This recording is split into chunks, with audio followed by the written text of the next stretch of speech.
when you show to an audience, if they're not cheering at the end of the death, going, ah! If they're like, then you've pummeled them into submission in a bad way. It's just to be like, haha, look at me.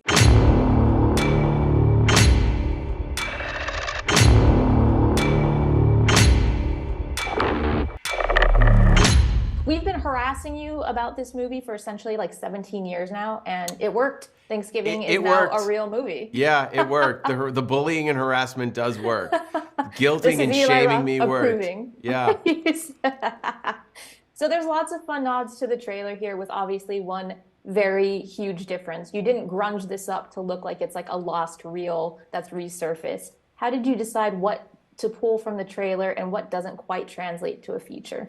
Well, what's interesting is the idea started when Jeff Rendell and I were 12 years old or 11 years old growing up in Massachusetts, where Thanksgiving is a huge deal because, you know, it's where the Pilgrims is the birthplace of Thanksgiving. So there's always a school play, and there's 2 separate Pilgrim recreation villages you're dragged to as a kid where they're churning the bud, and we're always like, oh, what if we made why isn't there a Pilgrim slasher? Because we grew up in that era where there was every holiday had a slasher film, from My Bloody Valentine, April Fool's Day, Mother's Day, Father's Day and Creepshow, Halloween, Black Christmas, Silent Night, Deadly Night, which we saw in the theaters.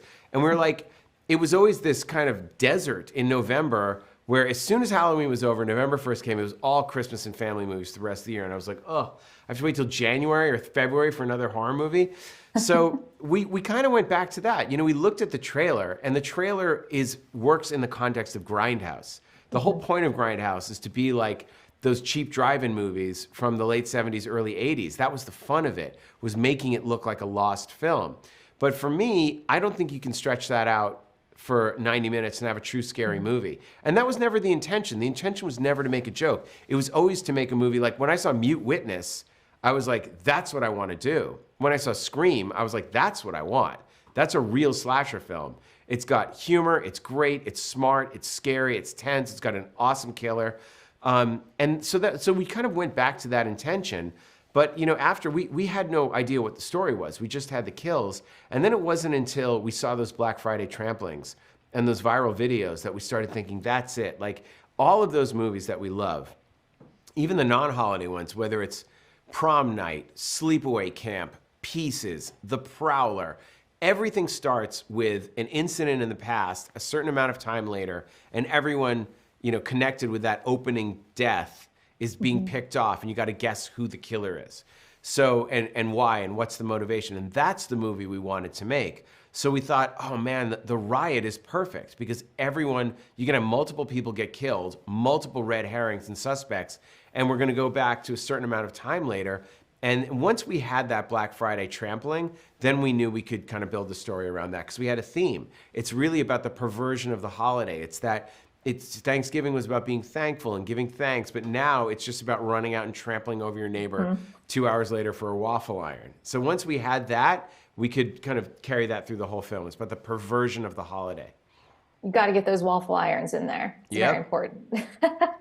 You mentioned there's a specific kill in here. I won't give any spoilers, but you said it turned into overkill. So you kind of pulled back. What's your gauge for that to not veer into mean-spirited and keep it fun? It's true. You know, it's interesting. You have this fine line in a movie like this that, you know, I want everyone to have a great time, like covering their eyes, like I couldn't look so grossed out, but wanting to see the next one. Like your Thanksgiving dinner, you're eating, you had 2 helpings, you're like, oh, let me just get a third, and now you feel sick.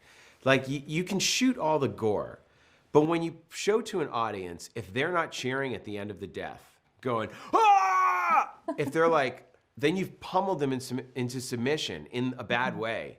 It's just to be like, haha, look at me. See how violent I am? Suddenly it's not about what's best for the story. What's best for the story is keeping the audience just on the edge of their seat, right through, sitting there watching the credits, right up to the tag at the end of the credits. That, to me, is success. Is applause and cheers and people leaving with a smile on their face. That's the kind of movie I wanted to make.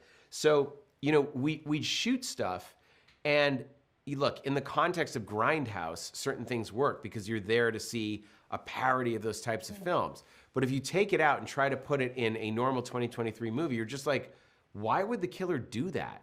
it doesn't even make sense. If they were going to kill that person, why would they do that? So you try to trick people in a different way. They're expecting that, and you give them that, and then they're like, whoa, I wasn't expecting that. Oh my gosh.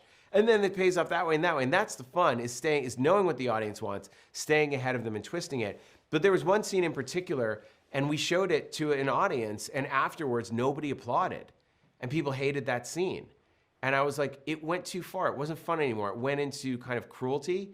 And that's not what this movie's about. I'm not punishing the audience. I want people to have the best time they've ever had in a movie theater. Like, people still come up to me and they're like, I will never forget seeing Hostel opening weekend. You know, you can only see a movie for the first time once. And I was there opening weekend of Scream. I was there opening weekend of Mute Witness. I was there opening weekend of Silent Night, Deadly Night. And they are some of the greatest memories of my life. And you can't get that experience watching it at home. You can only get it in a cinema opening weekend, not knowing what's going to happen. Because once you know, it's never as strong. So you can still love it, but you'll never get that reaction. And so, yeah, so to me, it's like too much of ingredients. If you give people too much of the thing they like, they can often get sick and reject the movie from it.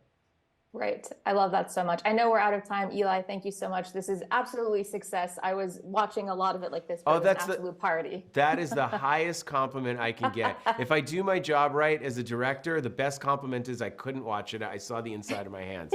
So thank you so much.